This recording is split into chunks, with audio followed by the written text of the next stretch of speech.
একটি সেতুর অভাবে ভোগান্তিতে মুন্সিগঞ্জের টঙ্গিবাড়ি উপজেলার লাখ লাখ মানুষ।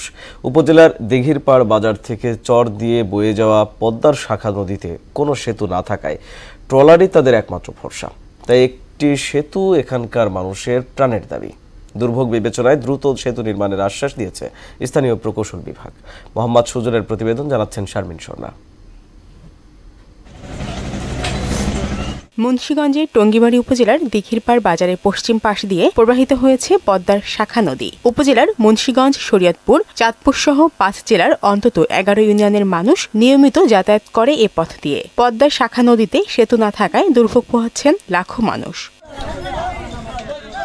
এখানকার মানুষের রাজধানীতে যাতায়াতের একমাত্র দিঘিরপাড় বাজার থেকে দিঘিরপাড় চরের হয়ে একটি সেতু নির্মাণ হলে জেলার টঙ্গিবাড়ি উপজেলার বাসিন্দাদের পাশাপাশি উপকৃত হবে পার্শ্ববর্তী চাঁদপুর ও শরীয়তপুর জেলার সীমান্তবর্তী বেশ কয়েকটি গ্রামের মানুষ। যাতায়াত ব্যবস্থা খারাপ হয়, চলাফেরা আমরা করতে পারি না ঠিকমতো। আমাদের একটা অসুস্থ রোগী নিয়ে আমরা দেখা যাচ্ছে রাত যদি রাত্র হয়, রাত 10টার পরে খাওয়া থাকে না, তখন আমরা পার হইতে পারি না। তখন আমাদের রোগী নিয়ে এই পারি থাকতে হয়। সময়তে একটা মানুষ মারাও যায় এই শুধু নদী পার হওয়ার কারণে। ব্রিজ হইতে আমরা আইতে ভালো, আমরা যা কিছু তাড়াতাড়ি আয় করতে। আর টলার লেট করে, আবার এমন সময় আছে আমাকে রোগ হইলে টলার 3000 টাকা ভাড়া, 2000 টাকা ভাড়া, এই থাও না।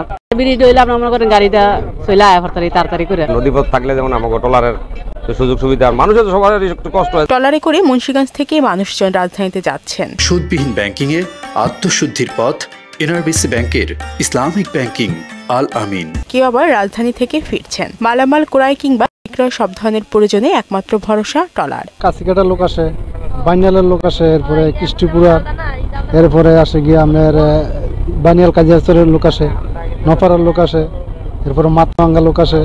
এই মোটমাট মিলিয়ে ধরেন প্রায় 30-35,000 লোক এরকম আসে আর কি।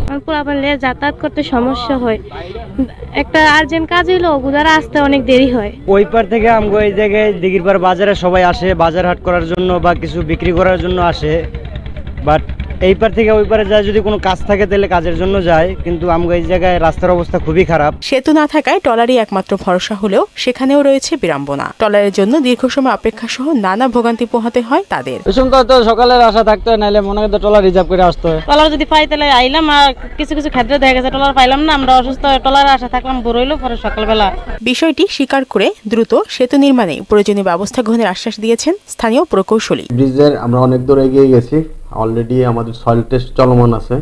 সয়েল টেস্ট কমপ্লিট হইলে তারপরে সেটা হাইড্রোমর্ফো হবে, হয়ে সেটা আমরা পরে বাস্তবায়ন বা ডিজাইন বা এস্টিমেটের দিকে যেতে পারবো। আমরা আশা করতেছি মানে দ্রুতই আমরা বাস্তবায়নের দিকে আগাইতে পারবো ইনশাআল্লাহ। শুধু আশ্বাস নয়, এই অঞ্চলের মানুষের দাবি দ্রুত এখানে একটি ব্রিজ নির্মাণ করা হোক। শারমিন স্বর্ণা, মোহনা সংবাদ।